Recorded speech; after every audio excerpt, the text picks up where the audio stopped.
This is Victoria Rosa, and you can find me at umbrellacoaching.com and at openandawesome.com.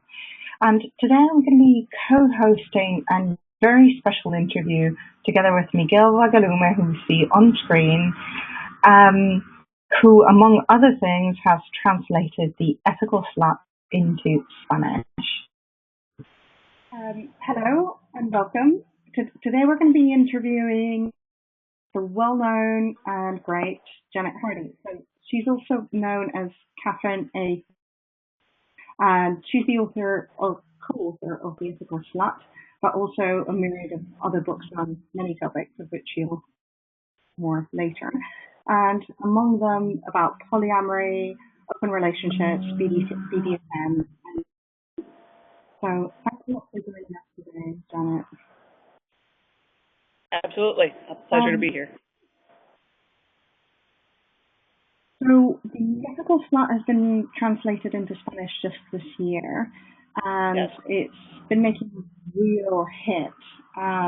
Miguel's been touring the country, doing workshops and talks, and I think it's very well received. We're all surprised it really didn't earlier. So because of that, we just wanted to ask you some questions about poly and open relationships. Okay. Right. So we've been putting the word out to I guess, Miguel's following, Gold Force Company teachers, which is, our planning group, so that's the Ethical Slut in a way. And they've come back with these questions. And we've added it.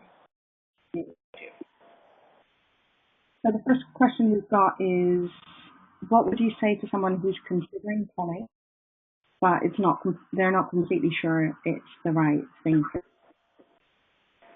Well, I would say, hold on, sorry.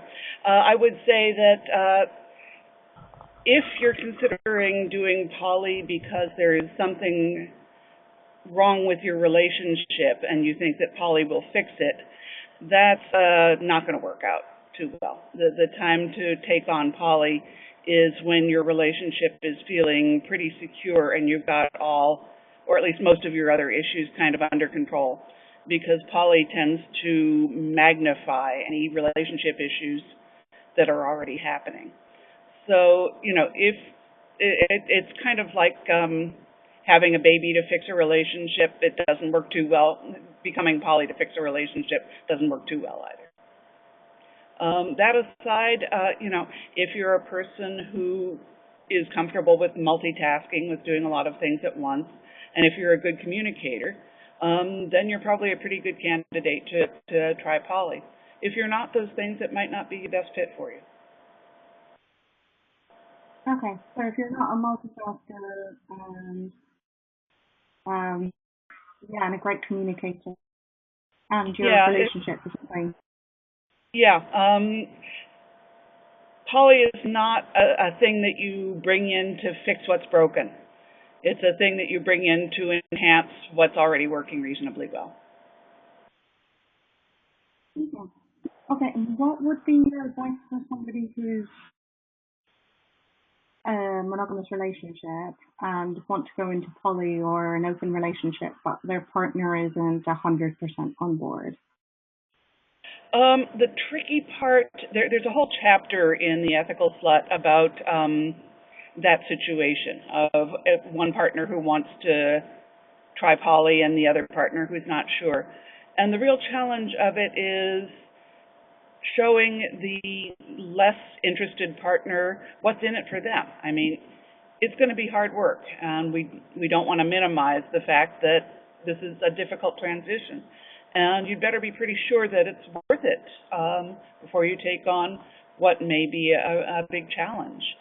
So that's something for the couple to think through together, is what will the less interested partner have to gain from trying an open relationship. And that might be that they themselves would have other partners. They may want that, they may not.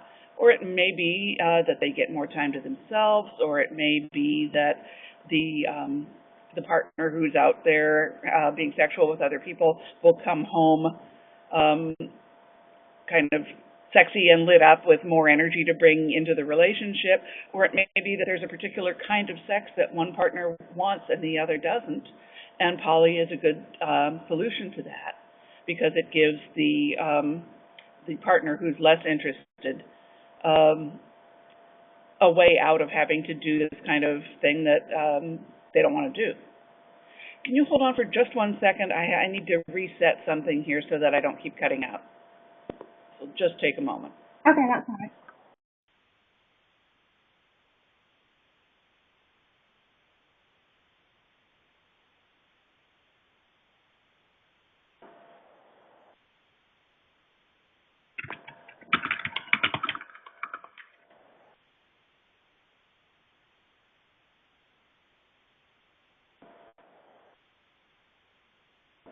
Vicky, I can barely hear you. It's like all I'm broken. having a little trouble with you cutting out too, Vicky. Oh, am I cutting out? Yeah. You too. Okay, yeah, I thought it was only me. Yeah. Perfect. Just bring the computer really close to me. Is that any better? No, if anything, maybe a little worse. Oh. All right. I think I'm All right, I've got my screensaver fixed dial. now so it doesn't keep... Okay. Miguel, do you want to take the next couple of questions while I fix my phone? Oh, okay.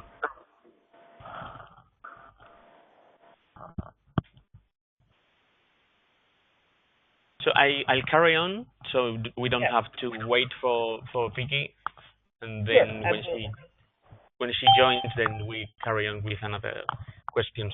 Okay. And what role do you think community plays in creating an open relationship and keeping it going on? Well, it's not absolutely essential. I mean, people have done open relationships for centuries without having community support, but it's hugely helpful to have a community. If you're trying to do this without community and you run into one of the inevitable snags that anybody runs into in any relationship, and you try to look around for support or help or someone to talk to, you're likely to hear, if there's not poly community, is, well, of course you're having problems. You're trying to do this impossible thing. Yeah. Whereas if you've got other people who are doing poly, you can hear answers from other people who have solved the same problem. You can get a sympathetic ear. They're not immediately going to decide that whatever is wrong because you're poly. Plus, it's much easier to find potential partners if there's a community of other people who are open to poly relationships. It can be very difficult partner searching out in the mainstream world where people have the assumption of monogamy. But if you have poly community, it really helps. And you think that community can, the poly community, do you think it can become a pressure group? It could be lobbying anyway? Sorry, I don't understand. If you think that community can, I don't know, get some benefits from society? Vicky, are you there? Yeah, here's Vicky. To make one question a little more clear. Did the television show Big Love run in Spain? No. I think not for the moment, no.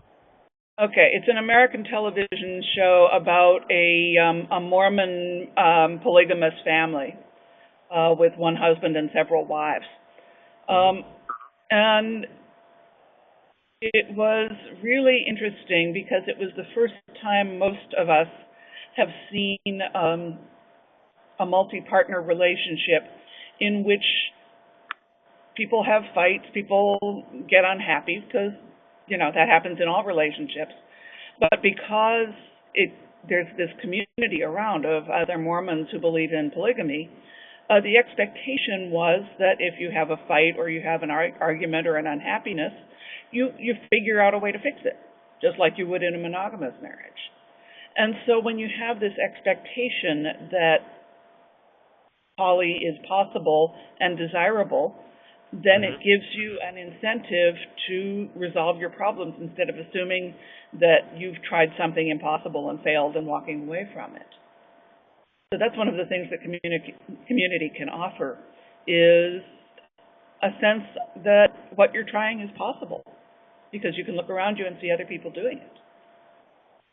Yeah, the question, I think we got this question from the public and from some friends in the community, and I think they were thinking of polyamory, of the poly community, as a kind of pressure group to obtain I'm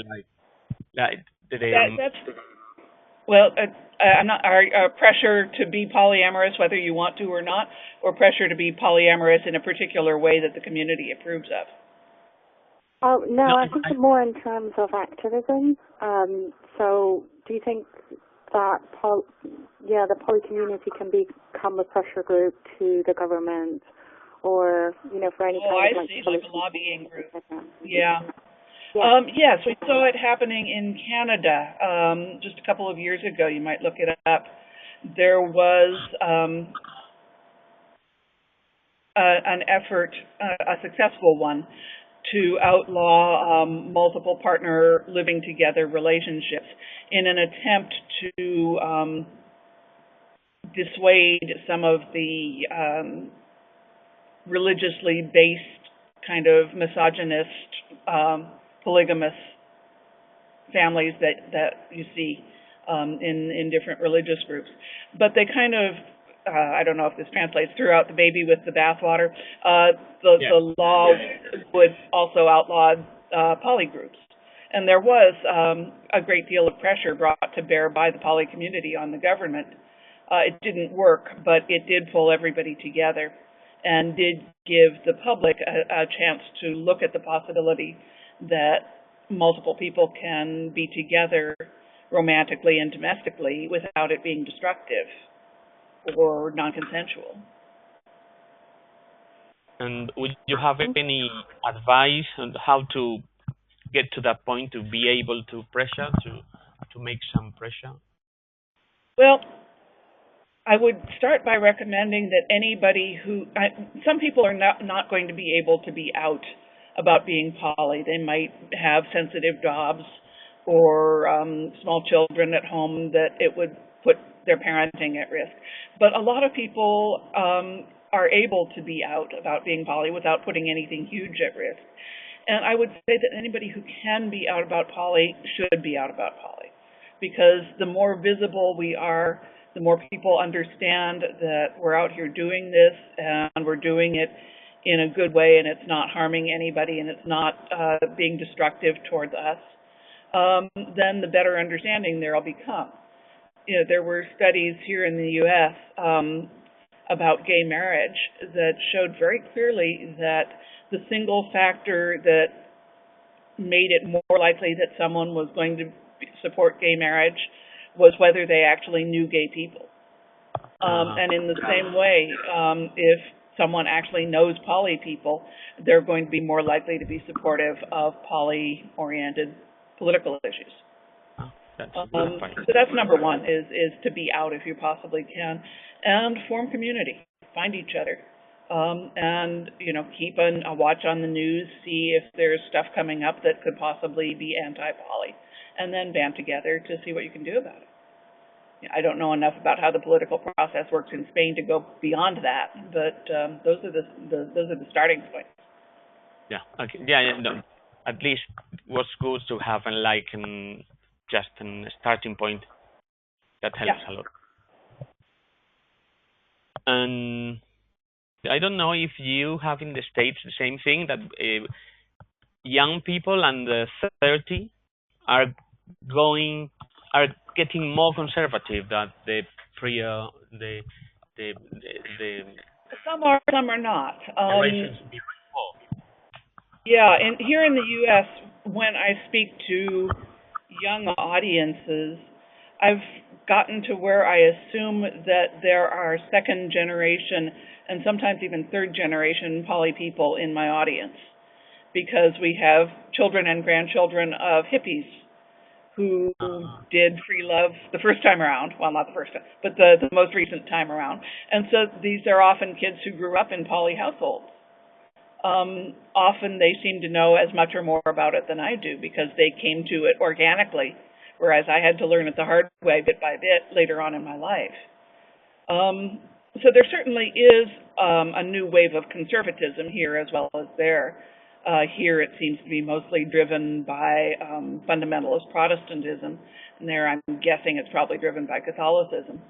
But it's religiously based conservatism, and it is a problem. Yeah, and could you see any way how to talk to them, how to no, I don't mean the most conservative people, but how to talk to young people who are more conservative, who don't have the same ideals we could have in the 70s, Yeah. or from the hippie era. Well, you're not trying to convince them to be poly themselves, because there's no reason to do that. Many people will never want to be poly, and nor should they. But what you do want, basically, is to be left alone. And to do that, you have to prove that being poly does no harm. And again, it's a matter of letting yourselves be seen in your poly lives, being ethical people, being people who contribute to your community and raise good children and do the things that ethical people do, and let them see that there's no inherent harm to loving more than one person and that it's possible to do. Mm-hmm. And one of the things that our audience said was that when they turned 30, they came under this huge pressure to become monogamous again. And was like the 20s is a phase and you should get over that. How can people deal with that? I have a theory that if we lived in a world where everybody was free to choose the relationships that worked best for them without any pressure one way or the other, that it would be a pretty common pattern that people would be poly during their late teens and maybe early 20s, and then maybe during the years that they're building their careers and having kids, they might choose to be monogamous for a while, because building a career and having kids takes up a lot of time and energy, and you might not have energy to spare for poly relationships. And then once the kids are grown and the career is in the groove, go back to being poly. I think poly is a good fit for people in and beyond. Have to pin your badge on one bulletin board or the other and keep it there all your life. You are free to move back and forth as time and circumstances permit. Some people might always want to be monogamous. Some people might always want to be poly, but I think for a lot of people, what works best is to slide back and forth depending on what else is happening in your life and who you're with and what you want to be doing. Nobody should be pressured into a relationship that doesn't feel right, whether it's being in a relationship at all. Some people are just single and meant to be single and want to be, or whether it's being pressured to be monogamous or whether it's being pressured to be poly. It's just not right to pressure people about relationships. But some of the pressure that people approaching 30 might be feeling might be internal pressure, that they just have too many other things on their minds to be taking on poly on top of it all. So that's a point to consider. Mm-hmm. Yeah, thanks. That's very interesting. I wanted to ask you about the new rules of poly, because there's been a lot of talk around that. I missed the word. Again, please. You want to talk about the new? Couldn't quite hear you. Rules of poly. We don't like the word rule. We talked a little bit about that in the book, I think. The only rule I would tend to put on poly is you have to think and talk about safer sex. That's the one I feel comfortable casting as a rule. You just don't get to ignore safer sex. Everything else is an agreement. And agreements vary between one pair of people and the next, and they tend to be fluid. They tend to change as time and circumstances change. So it may be that one of your agreements is no sleepovers.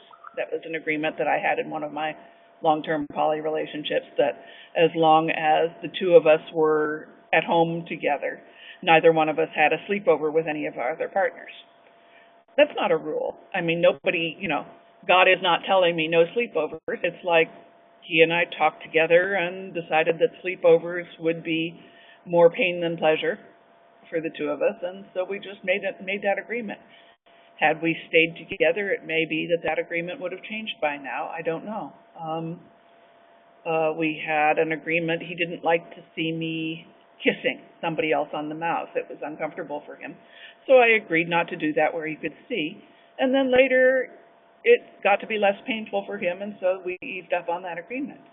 So that's why I like the idea of agreements better than rules, is agreements can be determined by the people involved, and they can change as people's needs change. Rules, there's something about the word rules that just makes me want to rebel against it.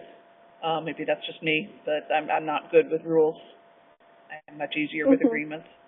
Yeah, I think that's what's great about the ethical slut, that it doesn't give you any rules apart from safer sex. Then apart from that, you've got many options to choose from, and you don't have a set of rules to follow to become an official poly person. Now, you will encounter people in the poly community that will say you have to be living together or you're not really poly. You have to be, I don't know. Yeah, all the relationships have to be. You're not really, there's a lot of people who draw boundaries with themselves just barely inside the boundary. And I really dislike that sort of thing. I think anybody who wants to proclaim to themselves or to the world that they are interested in the possibility of loving or having sex with more than one person, they get to call themselves poly if they want to. There's no hard and fast boundaries on any of this. Yeah, there is no need for someone else to give you the right to be or not to exactly. Be. You don't win your polyamory merit badge like a Boy Scout. Yeah, exactly. Great. And what do you think are the main skills that new poly people need to learn?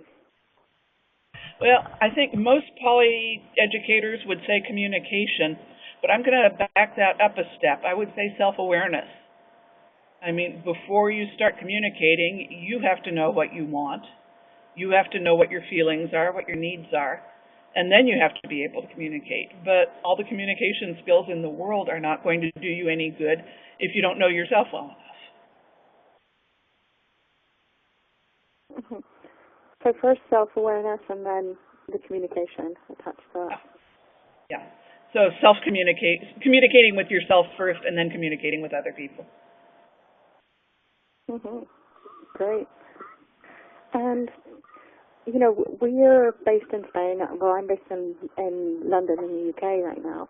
And, we've done a lot of reading of, the seminal books like The Ethical Slut, which are all based in the US. And we were just wondering what you see as the main differences between American poly and European poly. Well,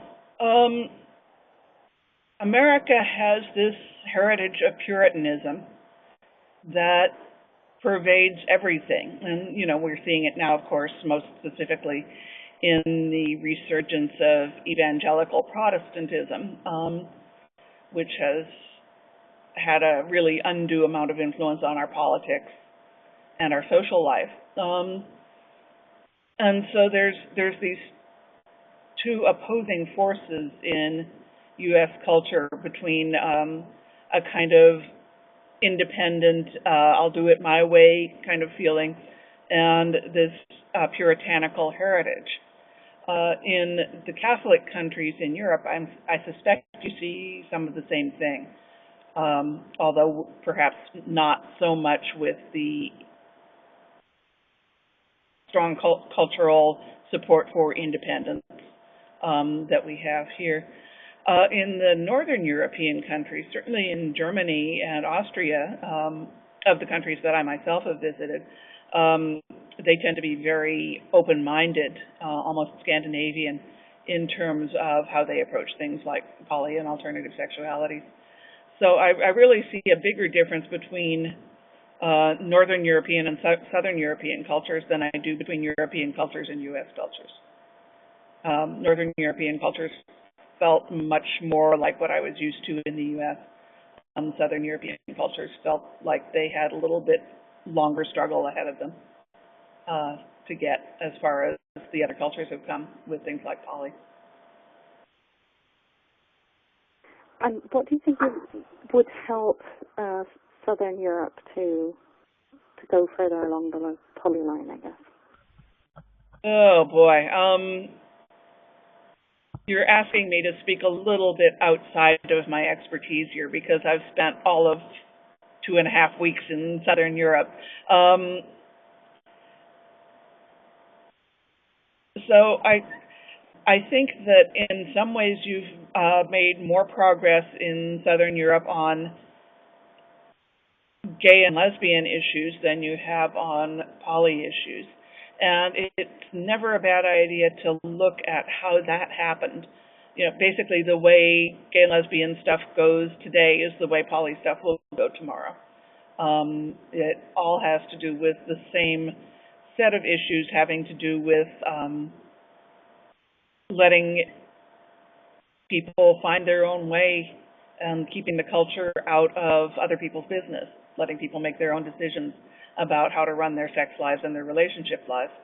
So take a look at what the process was on, I mean, you know, you have gay marriage in Spain. We don't yet here. What was that process? Take a look at it, see how they did it, and follow their lead. Great. Good, and a question straight from the audience. So do you think that for a relationship with more than two people to work, I'm guessing this is in a household relationship, it's the best if one of them takes on the dominant role, and this is assuming that you follow the safe say and consensual? I have seen that work. It would not work for me. I have seen 2 dominants and 1 submissive in a long-term relationship together. I've seen 1 dominant with multiple submissives. I've seen 3 people in egalitarian relationships. I don't think there's a better or worse.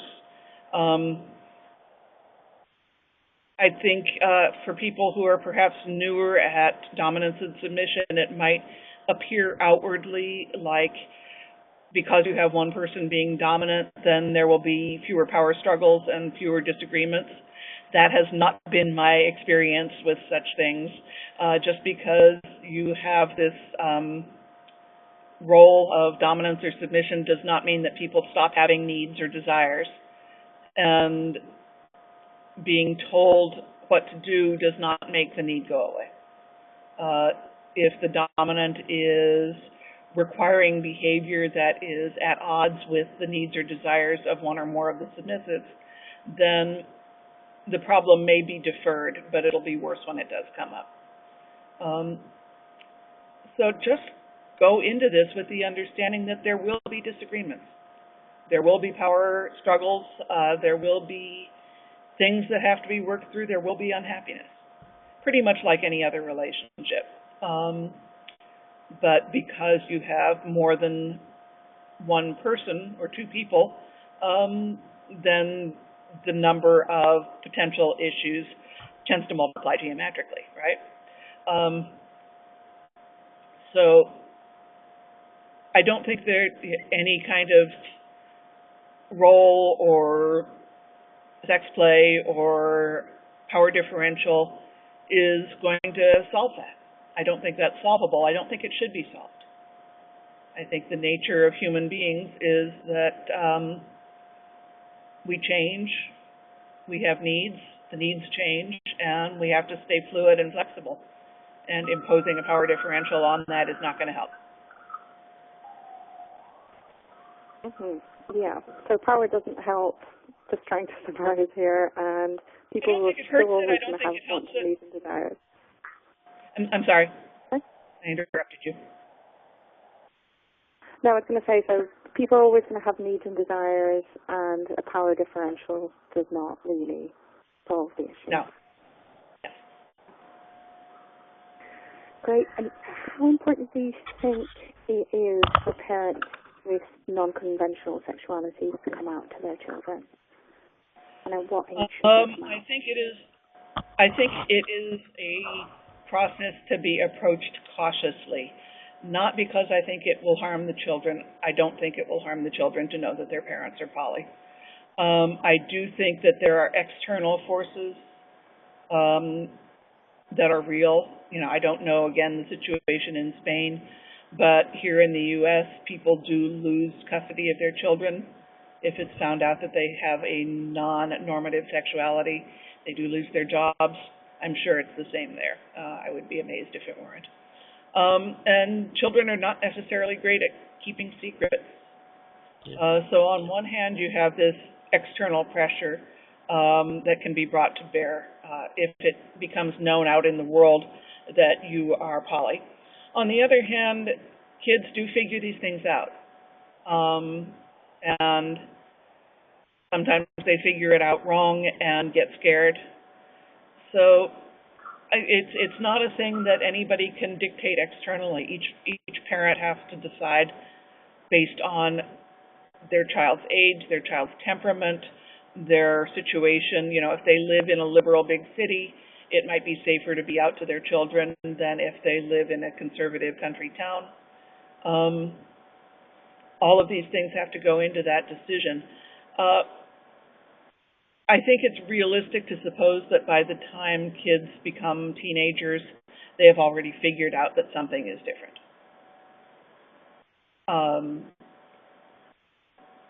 Your closet is not as opaque as you think it is by the time your kids are in their teens. They have ways of finding these things out. So even if you decide not to come out to them formally, be prepared to have that conversation because it will come up sooner or later. And changing a bit into the LGBT side, what makes a lot of gays and lesbians consciously and unconsciously deny bisexuality exists?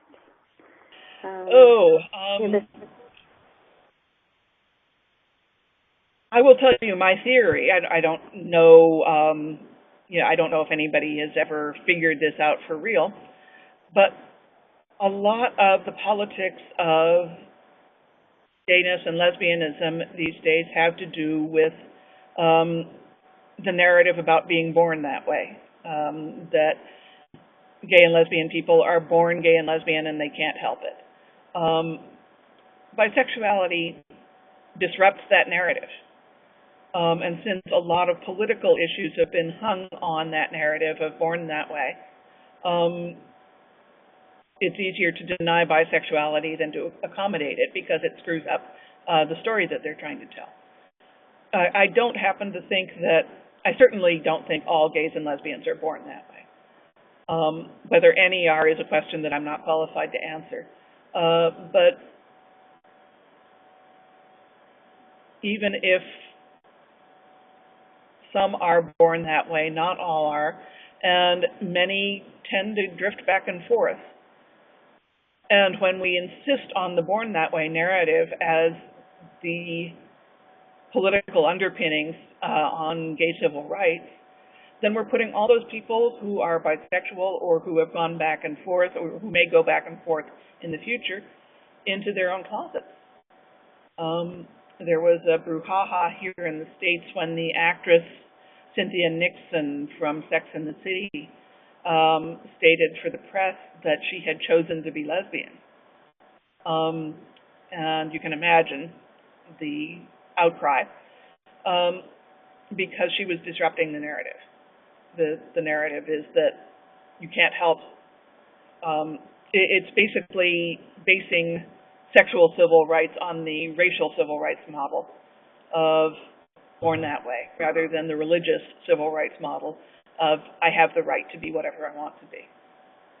And I think it's a political mistake, or it was a political mistake back when it was first made. I think at this point in the process, it's too late to walk it back, and we're just going to have to ride it out however we can. So is that why they tend to, there tends to be this implication that bisexuality is somehow unethical? And I'm sorry, I didn't quite hear. Oh, yeah, that part of the question was that there seems to be an implication in this denial of bisexuality that being bisexual is somehow unethical. That is one of the myths about bisexuals, is that all bisexuals are promiscuous, and possibly unethical in terms of being on the down low or whatnot. Unfortunately, being bisexual myself and being poly and having had certainly my time as a promiscuous person, although I've kind of gotten past that now in later life, I'm not the person to put up there to say it's not true, but it isn't true. Lots of poly people or lots of bisexual people are monogamous. Lots of monogamous people are bisexual. In the same way that monogamous people know that they are going to lust after people outside their relationship. That doesn't change when you're bisexual. The people you lust after outside your relationship may be male, they may be female, but as long as you're still coming home to your partner, just as any other monogamous person does, it doesn't so much matter whether you're bi or monosexual. But it certainly is one of the big rules of bisexuality. And going back to the ethical slut and ethica promiscua, is there anything in particular you would like to tell Spanish and Latin American readers, the ethical slut? Or you think there would be something you would like to tell them particularly? What I would like to tell them particularly is that they have probably been told all their lives that it is impossible to love more than one person at a time. And that is not true. That's simply not true. And whether they choose to read the book or not, whether they choose to become poly or not, recognizing the possibility. The first edition of The Ethical Slut, the subtitle was, oh God, now I'm not going to remember it, but it had to do with infinite sexual possibilities. That's what it was, infinite sexual possibilities. And that's, I guess, the message I would like to say is there are infinite ways to arrange your sex life and your relationship life. They will change as you pass through your life, or they may change as you pass through your life. And none of them, as long as they're consensual and as long as they're taking everybody's well-being into account, none of them is wrong. There are ways to have what you want and do no harm. And if you've been told that that's not true, you've been lied to.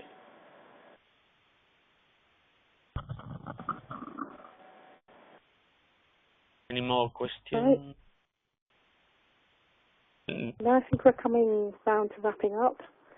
So, Janet, we just wanted to ask you what you're up to these days. What projects have you got coming up? What am I up to? I'm working on another memoir. My first memoir, Girl Fag, came out a couple of years ago. And now I'm working on one called Impervious that is it's the story of my coming out into BDSM and my ascent into being a sort of world-famous BDSM educator, and then a Kundalini experience I had that knocked me out of BDSM and out of being a sexual person for upwards of a decade. And that whole story. So that's the book I'm working on now. I'm doing still a little teaching, not as much as I once did, and living in Eugene, Oregon, which Oregon is the state immediately north of California, and it's kind of a rural, peaceful state with cool, wet weather. And I have a little house. I live here with my spouse, and we have dogs and chickens and a garden, and it's very quiet, very pleasant. And you are getting ready for the Thanksgiving, aren't you? That's right. Thanksgiving is this week. 4 days. One of my sons will be here. My other one can't make it, and I'm not sure whether my stepdaughter is coming or not. But it'll be a nice group. And then the day after Thanksgiving, I'm going up to Portland, which is about 3 hours north of here, to see my father and his wife. And yeah, Thanksgiving, cooking to be done, pies to be baked. Great. Right. So, where can people find you and more about your work and the books? I have a personal website at janetwhardy.com. That's the best place to find out generally about my work. I'm on Facebook. I have a page again at Janet W. Hardy. The Ethical Slut is available from Random House in the U.S. or what's the name of the publisher in Spain, Miguel? Melusina. Melusina in Spain. Yeah. In Spain, it's Etica Promiscua. Yeah. Yeah, exactly. Yeah. Okay. We've had translations recently into French as well, and I think German is coming up, and it's out in a few other languages as well. So it's making its way out in the world. It has continued to climb in sales every year since the first edition came out in 1994. So it's been a very successful book. And that means that it seems we still need it. It's not outdated at all. Exactly so. Yeah, we're making new poly people faster than we can sell books to them, which is exactly. great.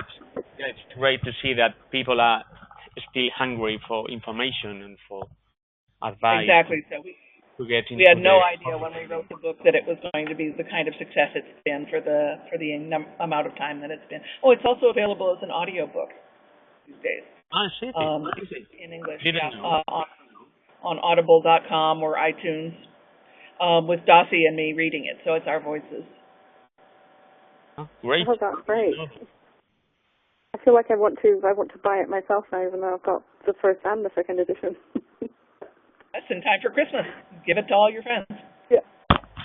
Yeah. Is it an audio book of the first or the second edition? The audiobook is the second edition. Ah, great. Yeah. See, I think I'll buy it myself too. Yeah. Terrific. Yeah, people seem to really like it.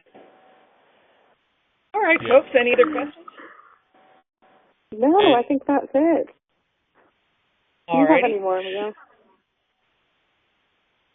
Well, thank you. Any more questions? So much for your time and for having the opportunity to see you again, to talk to you again.